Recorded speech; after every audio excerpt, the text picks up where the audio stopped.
Welcome back, YouTubers, to a TNA Impact review, the one before we get to Christmas. We are indeed the British Fist. Mr. Parkin here, and of course, sitting next to me is the one and only NJ. What's up? Wishing you guys a very Merry Christmas, of course. It's coming up soon, but tonight we're going to be reviewing TNA Impact, as you guys all know. Subscribe above, like this video, and comment your thoughts on what you thought of the show down in the comment section below. Make sure you contact us in the link in the Gooch box below. Indeed so. So this was the last episode before Christmas, and boy, were we in with a Christmas treat when we opened up with Bully Ray and Robert Roode talking about the beating they gave to Sting and Hardy last week. Basically, healing up, doing a Christmas heal up, I would say, probably. Yeah, Bully Ray was definitely in the festive mood. She was wearing a Christmas hat. Oh, yeah. Not what you expect from a heel. It was a very festive way to start the show. He basically calls out, Bobby Roode calls out Sting to bring on the consequences and suspend him, as he says he wants time off because it is the festive period, and I can't really blame him. Yeah. We're getting time off work. Why can't he get time off work? He should do. That should be the case. And this brings out Jeff Hardy. Of course, we know them two are facing in the pay-per-view. He talks about Bobby Roode's title and ending the selfish generation. Yeah, because taking drugs and fucking up a pay-per-view isn't exactly the selfish generation, is it? No, it's not. No. They talk, and then we get the tag match main event, which was made Sting and Hardy versus Bully Ray and Bobby Roode. Bully Ray says Hardy has no friends until some Joker guy comes out called Sting. And when I saw this, I was kind of enjoying the whole all this face paint, this whole Joker gimmick, and he just comes back, brings it all back. I don't for maybe one match, but still, oh dear. Well, I mean, I guess it is his wrestling gear and his wrestling gimmick, so they went with it today. But what do you think of this opening segment? Again, I quite liked it. You had two people in the ring. Of course, it's going to go on for a little bit. They had their say about their main event from last week. They spoke about the main event. I thought it was nicely done. Yeah, I mean, you've got the guys in there for your main event at Genesis. They set up the tag match for tonight. You had Bully Ray in there as well. It was I mean, one thing I like about TNA lately is now they got rid of those Immortal promos. Most of the opening promos are pretty good and a great way to start off the show, aren't they? They are, and obviously now they're putting new people into the openers. Yeah. Like they've had Storm, they've had Roode, they've had now Bully Ray, even on his own now. Yep. With Immortal, Jeff Hardy, Sting. So they've expanded it a bit, trying to get new things in the opener. But they're focusing on the correct things, which is what I like. They are. But the thing is, right, after this tag match gets announced, I'm thinking, yeah, great. But we get announced that it's going to be a street fight, and it's like, why are they giving a street fight away on free TV? What is the point? And the thing is, street fight normally announce one-on-one street fights. This was a tag street fight, so it's going to be something different, but at the same time, it weren't needed for this match. We'll get to that later on. The next match we get is a wildcard tag team tournament match. Daniels and RVD versus AJ and Kaz. 4 guys there, and you're thinking to yourself, Lydia, this is going to be a tag team clinic. And they got 5 minutes, not nearly enough time for these guys, but still put on a great tag team match in those 5 minutes. The thing is, you had some good wrestlers in this match. It made the match more exciting to go into. You had Kaz getting some back to wrestling and having a big match like this. AJ, yes, they're a pairing that you'd have seen before, but it's good that they're teaming up together. Daniels, logical, isn't it? Logical pairing, AJ and Kaz. Daniels and RVD are feuding at the moment. I'm guessing they're trying to do that to continue the tension, and they did it in this match, didn't they? Well, with Daniels, again, I think he did the outside work, while Rob and Dan did all the hard work in the ring. Yeah, indeed. We get AJ and Kaz. Kaz gets the victory on Daniels, and I think that's the right guy to get the pin, because Kaz has been on TV lately, so it's nice he got the win. Basically done to tease the RVD-Daniels feud. I'm guessing they're going to have a blow-off match, even though RVD is one of the first two, at Genesis, and they've advanced a very good tag team in AJ and Kaz, a very logical tag team, which I'd like to see maybe even go on and win this competition. Well, hopefully at Genesis they'll have a better match between Daniels and Rob and Dan. Yeah. And again, they've got the right team winning, so I was happy with this. Yeah, I thought this was a very good segment. I did enjoy this. We then had Tony Nese versus Zima Ion in the second of our best-of-3 series match for the #1 contendership for the X Division title. Before we go into this, though, we found out that at Genesis is going to be a fatal 4-way. Jesse Sorensen, Kid Cash, and Austin Aries versus the winner of this. And I just think to myself, wow, why are you having a best-of-3 series match to get the 4th guy when you could have Jesse Sorensen, Kid Cash, and Zima Ion and Tony Nese trying to fight their way into the tournament? It'd be a lot better, in my opinion. To give matches something to look forward to each week, apart from this best of 3 whatever we're getting, if they had them all going for this shot, for this spot, it would make more exciting shows, probably more logical, good matches. But there we go. I mean, I'm not complaining about this best of 3. I'm just saying, like, maybe they could have done this a little bit better. But again, I like the interviews we got with Tony Nese and the pretty boy Zima Ion, now a heel. I like the fact we got those interviews. It added a lot to the segment, and the match itself, it got 4 minutes, which again isn't anywhere near enough time. But in those 4 minutes, I thought we saw some very, very good X Division action. A lot better than last week's match. And at least they presented it as a meaningful X Division segment. And I like this segment a lot. The thing I like about this is, I've said it before, but when it comes to X Division, there's a load of great spots. And this match was full of them, especially from Zima Iron. He actually did progress out with skills and that. So I was really entertained by this match. Pretty boy Zima Iron. But Pretty boy Zima Iron gets a little bit cocky. And Tony Nese gets the win, with his hairspray. And Zima Iron with his hairspray. You don't need hairspray for that hat, MJ. Anyway, you've got a bobble. I don't. I'm so jealous. But yeah, a great X Division segment in my opinion, and a very good way. You know, these 3 segments, TNA have started off the show very, very well. It's just a shame we got onto the next couple of segments. Yeah, it was a good open. I was thinking, this is actually going to be a good TNA because they're all good amount of time, giving us a good length for the rest of the night. 3 segments in 45 minutes. The show pacing was very good, I thought, on this show, so I'll give it credit there. We then got the news that Madison Rayne is the new VP of the Knockout Division. Oh, yeah! Brilliant. Then we get a backstage segment with the Pope talking about Devon and his kids. People aspire to him. Men want to be him. Women want to be with him. And we get this thing, Pope wants to challenge Devon at Genesis, and then we get Pope coming along, attacking him, and Devon's kids then attack Devon and go off with Pope. Well, it was interesting because Pope on mic, he actually says he wants to match against Devon, and this is interesting, very good. And it comes up to them actually wanting a match. I was interested in this, even though I'm not really interested in the feud. The way that it's been built up, it was going to happen sooner or later. Yeah. I'm glad Pope's actually announced it. And I still think Pope is deserving of more of a higher spot on the card. I mean, his promo shows so much charisma in this promo. You know what I mean? Even though it was backstage. But we'll move on. We had a little segment with Eric Young and ODB in a restaurant on a date. Why? It was very awkward, and I don't know why it was on the show.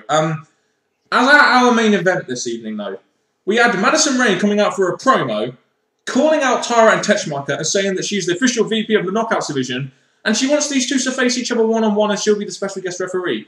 Let's bear in mind, this was our main event. Surely we want to see Gail Kim and Mickie James if it's going to be a knockout segment. I'm just saying, aren't they going to have a match at the pay-per-view? This seemed pretty pointless. It was pretty random to call these 2 knockouts. Of all the other knockouts they had, they picked these particular 2. Maybe there's a storyline coming up in the next few weeks, but at this particular moment in time, it was random. It just seemed very pointless, especially as the our main event where you're trying to draw in viewers. Then you had the match Tara versus Miss Teschmacher, and this went on longer than the first 2 matches, and I was like, fucking hell! It dragged on a lot of the time. It seemed very pointless. You had the whole Tara Miss Teschmacher fighting, and then Madison Rayne trying to turn them on each other, and then at the end they ended up both beating down Madison Rayne. It just seemed like it could have been done a lot quicker, and this time should have gone to hype up Mickie and Gail Kim's pay-per-view match, which they're probably going to have. Well, the way I look at this match is that they did the clever thing, which was not go fully at each other, play the bases, not wanting to hit each other. Then it built up to, obviously, what we all expected was them knocking down Madison Rayne. I just don't know why this thing was done, apart from maybe get Madison Rayne some heel heat, but I don't really know. It was a really pointless our main event, in my opinion. I personally think, Sting really likes Jeff Hardy, apparently. He is a mark for him, isn't he? Yeah, because obviously Sting's forgiven him. The boss of TNA's forgiven him at the moment too. Yeah, even though he was his opponent at Victory Road. But anyway, there we go. This next segment should have been the our main event. James Storm comes out for a promo, and I'm thinking to myself, God, I love these James Storm segments. I'm so glad they kept him face. And again, it was another fantastic promo by James Storm, and it kills me as to why this wasn't the main event, our main event. Well, with James Storm, Mike, you know it's going to be good, because he actually brings up the point that he actually wants this match, to contact him, where he is. Yep. Just come and get him whenever you want him. Exactly. So it's hype up this match, which they're probably going to have at Genesis. Yep. I'm thinking thumbs up to that. Well done, James Storm. He didn't get... I personally think this he could have got a bit more time on the mic. I really didn't think he got enough time. But then you had Angle on the Titantron at a bar, acting like James Storm in his hometown, drinking what he says is piss water. Oh, yeah, and trying to chat up women and stuff. And that was quite funny. I thought that added a little bit to it. But it was too quick. I felt this segment could have gone on for a lot longer, especially seeing you had the whole backstage thing, you had the whole Titantron thing, which I felt could have gone longer, and the segment itself could have gone on a lot longer, in my opinion. There are a lot of times in the night we had a little bit of filler, which could have really been taken out and added to this. I think this needed a bit more time, personally. Well, with this, I think it was like Angle was not actually there at the arena. He did exactly what he said. He's going back to where James Storm was from and that. And it was really interesting because, obviously, something different to TNA. Something that WWE used to do, but don't do anymore. They did some other area attacks and that, so it was interesting. It was something new, and I'll give it that. It was a nice way to end the segment, even though I thought it was a little bit quick, and had Russo written all over it. Shannon Moore and Anarchy versus ODB and Eric Young in the Tag Team Wildcard Tournament. I just don't see why these two teams were together. I appreciate they're trying to get these guys on TV, but why give ODB and Eric Young all that TV time beforehand? And I just don't get it. They tease tension between Moore and Anarchy, even though Anarchy is going back to OVW. This segment seems a little bit weird to me. Well, the problem I had with this is that yes, you had all those segments, ODB and Young backstage, and it was all leading up to nothing, so that was kind of wasted. I know they need the entertainment, but that was just pointless. The match itself, again, you have an ex-tag champ actually getting beaten by a woman, which I thought was pretty sad to watch. He is going into OVW though, so I don't know. Whenever Eric Young and Shannon Moore were in the ring, it was a good match, but anyone else, it just fell apart. I mean, we got 4.5 minutes of this. ODB wins with the low blow. I personally think it should have not lasted that much, but Shannon Moore walks out on Anarchy. I don't know what they're going to do with this, but it seemed a little bit odd, this segment. But still, at least they're making tag teams an essential part of the show, and we're getting some kind of tag team tournament for Genesis, so it's hype. So I guess I'm going to be happy with that. I just wasn't happy with the people in the match and the match itself. No, they are kind of odd tag teams. I don't know where TNA got the idea of adding ODB in the match. Yeah, and I don't know why Eric Young does that, but there we go. We then get a backstage segment between Crimson and Morgan talking about that the challengers aren't going to want to get in the ring with them, and they will take on any tag team anywhere, any place, from any continent, anywhere in the world. And I like this segment. I like this segment because it established Morgan and Crimson as this tough tag team that will take on anyone, and they made the tag team belts mean something.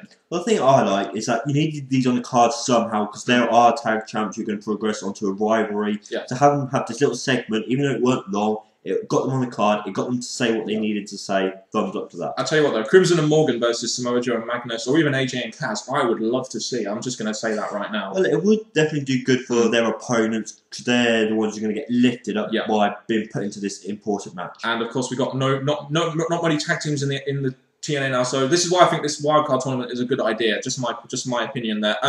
Then we get a segment. This reminds me of old WWE days. Angle beating up two guys in James Storm's Tennessee bar, and he ends up super kicking them all. He says he's coming to Genesis and he's bringing hell with him.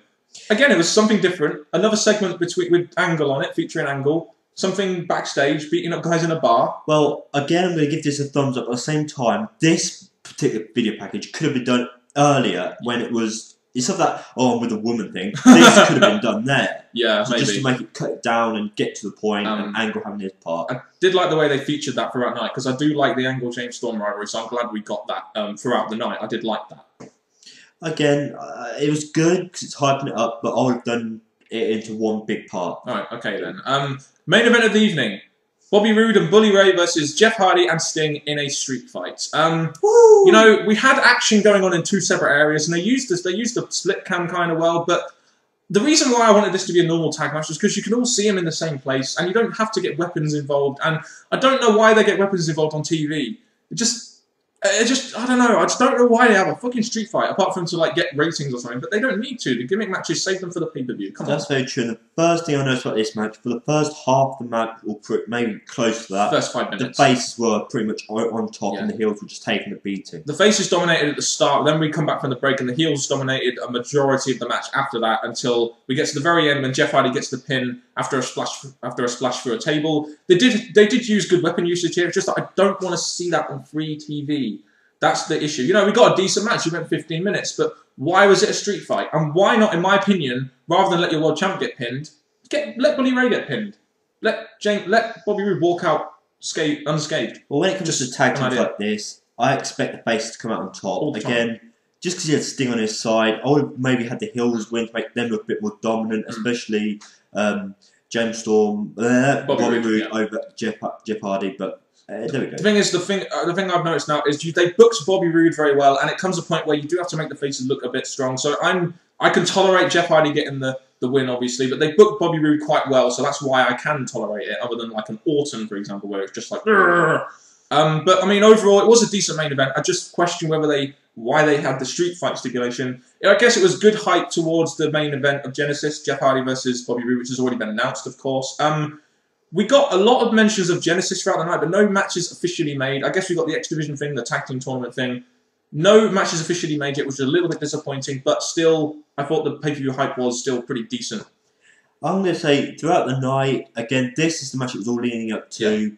this match left things wondering what's going to happen next, because there's still probably going to be contention between Sting and Rude, Jeff Hardy and Rude. Buddy Ray, I guess he's going to get something sooner or later, some kind of maybe they'll rebuild that up next week. But again, it's all aimed at so that's like a big Genesis, and that's what they need to be concentrating on now. It is one of the big 4 pay-per-views, so yeah, that's plenty of pay-per-view hype there, in my opinion. What did you think of the show this weekend, Jay? Just give me your thoughts. Okay, I was pretty much with it. I like the flow of the match. The matches were nice length. I know it's there to be short-ish, because obviously they have to build the rest of it in. Yeah. The knockout, I'm disappointed with this. Cause one of the 2 segments I was disappointed with tonight. Yeah, because knockouts you do expect more from them, because TNA do concentrate on knockouts, but this was just concentrating on them too much, 20 minutes. But the main event, it all added up to the tag team. I love the matches, they were really good. The main event, again, I would have maybe done differently here and there, but I was satisfied with it. The opening 3 segments of the show, in my opinion, really did set a good tone. The pacing of the show was very good. I do question the storylines that TNA try and show, and that is the one issue I have with the show. The storylines they try and show sometimes are a little bit wrong. I like the James Storm promo, the angle stuff. The main event was very good. So I have, 5 segments there throughout the night, which I did really enjoy. And I do like this tag team tournament idea and this best of 3 series idea, and I did like the way they did those segments. So I did generally, despite some minor hitches with the knockouts and the other tag team match and maybe a couple of other issues we had with the show, it was generally a very enjoyable show, I thought, and generally High Touch and Genesis okay, despite the fact we only have 2 matches announced at the moment. But I'll give this a B minus if I'm being critical. I thought it was okay, a good show. I'm going to give it a B because there's not many points that I actually had problem with this, so I'm going to give it a B. Okay then, you've heard the opinions from us, the British Fist. Go, Jim. Heard the very strong opinions on TNA from Mr. Parkin, and the very strong opinions on TNA from NJ. What's up? And we want to hear your opinions down in that comment section below, of course, and we will reply to you as soon as we can. Now, NJ, you've got a job to do now. Go and do it. Okay, well, it's Christmas time. Okay, this has been TNA. Hopefully you've enjoyed the show as much as we have. All we need to know is your thoughts, so share them in the comment section below. And that has been it from the British Fist, Father Daniel, and Father NJ. Ho, ho, ho, and goodbye.